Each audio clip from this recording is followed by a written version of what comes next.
to say something. I think that oftentimes we look at the gang activity in our city, we see a lot of the problems and the issues, and we don't recognize all the things that we are doing.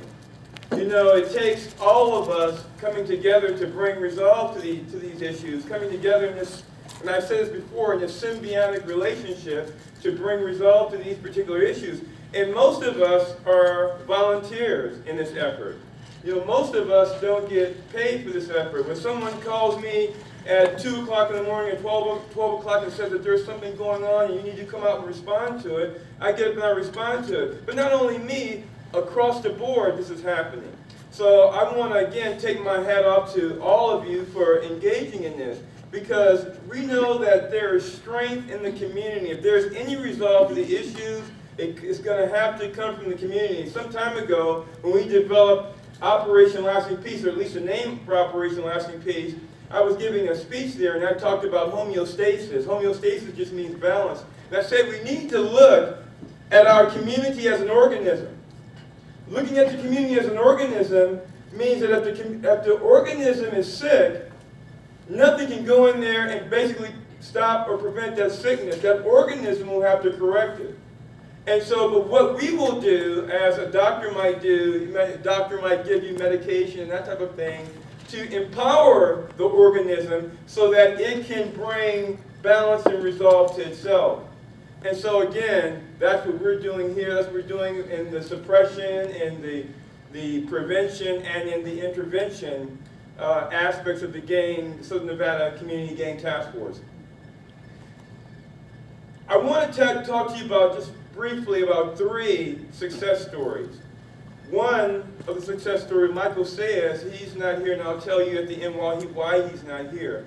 But I want to talk, first of all, about PAL, the Police Athletic League, that is supported by our sheriff, Sheriff Gillespie. Sheriff Gillespie decided that we should have something in the inner cities of Las Vegas and in the affluent areas as well, in which youth could connect to police officers. And originally they didn't have any funding, they had no support for it in North Las Vegas.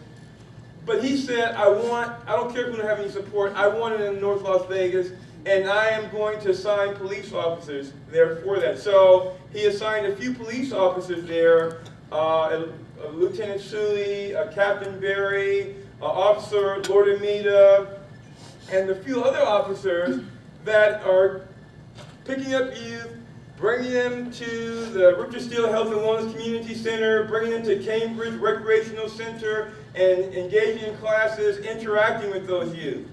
Now, a year ago, when they began to talk to many of these youth, and they have about 270-something youth that are signed up with their program, about a year ago, when they began to engage these youth, I interviewed the youth. I interviewed them.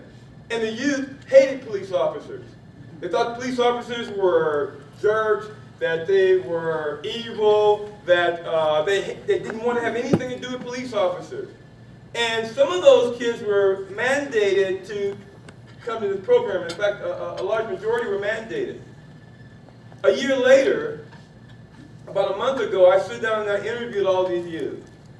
And I told all the police officers to leave, and I asked the youth, how do you feel about police officers? And I asked them to write it down. And many of those youth said, we think they're cool. Many of the youth said, I want to become a police officer. And I think that is huge, how that type of cognitive restructuring can occur when the community gets a chance to understand law enforcement. Now I'll tell you, you are not going to be able to tell youth or anyone in the community to respect law and order if they hate law enforcement officers. And so what the sheriff did, I think, was brilliant. And so I just have to give him a hand for it. Thank you. The next portion, I think, of our success as it relates to gangs has to do with the school district. The school district is now coming together to create something that they call Be the Example. Be the Example Network. in which they're trying to infuse in the community that one of the primary goals of changing maladaptive behavior or bad behavior is that you as an individual be that example. And so they are talking to other students. They're actually offering the course for credit. And we find that the classes are packed with students because we ask the question, how many of you want to be successful? And how many students do you think raise their hand? They all raise their hand. But then we ask them the question, how many of you have the strategies to be successful? Well, not that many people raise their hand. So that we offer them strategies, we offer them resources, and we engage in awareness with them. And what we found is that many of these youth have went on to graduate. A large number of them have went on to graduate when originally they weren't even thinking about graduating. They could care less about school. And that is largely in part because the school district now sees a need to help empower the community against gang activity and again against maladaptive behavior. So please give them a hand as well. The Clark County School District. Lastly, I want to talk about one of our young men from the Steele Health and Wellness Community Center. And I reported on this about 6 months ago at a steering committee meeting. His name was Michael Sayers. And Michael Sayers was heavily involved in gang activity. But he had some desire to go to school. But I don't know if some of you know, but kids are recruited to gangs by a sign. They don't come in and say, hey, would you like to be a part of the gang? And we have little bandanas in red, you might like that. We have particular clothing that we can offer you as well. That's not how they recruit kids into gangs. They are forced into gangs. They are terrified in the gangs. And many of them say, I'm in a gang because I need backup. Because if I don't have backup, I'll be shot. And that's true because I have a kid just the other day.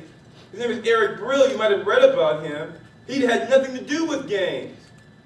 And he was at a party. He left the party saying that there were gang members at the party. He didn't want to have anything to do with that. He wanted to make sure he got out of that bad environment. They followed him. And they said, we're going to rob you. And if you run, we're going to shoot you. Wow. Him and his friends ran. They shot him in the back of the head and killed him dead. Wow.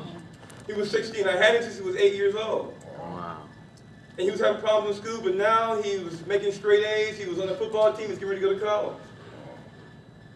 And so kids don't say, hey, that's cool. I want to be a part of the gang. Most kids don't want to be in the gang, but they're terrified. They're afraid. Now, we told Michael said, we're your backup.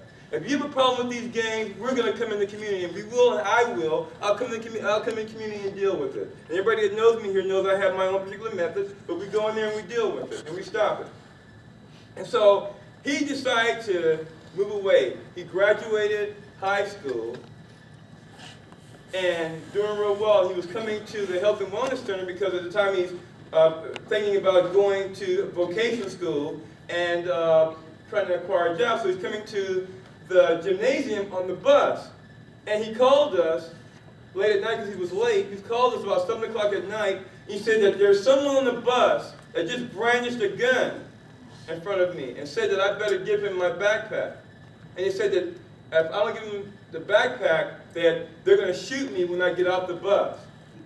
And so the community engaged. The community converged around that area. So when he got off the bus, those gang members saw community standing there. And they stayed on the bus and kept going.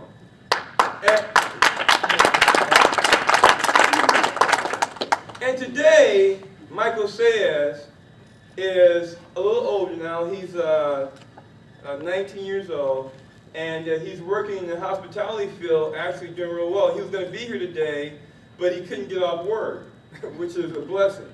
And so I just want to offer that to you, and I want to lift you up. This is the other thing I want to say, and you can quote me on this. we as a gang task force, we as a community organization, we need to stop tearing each other down and start lifting the city up.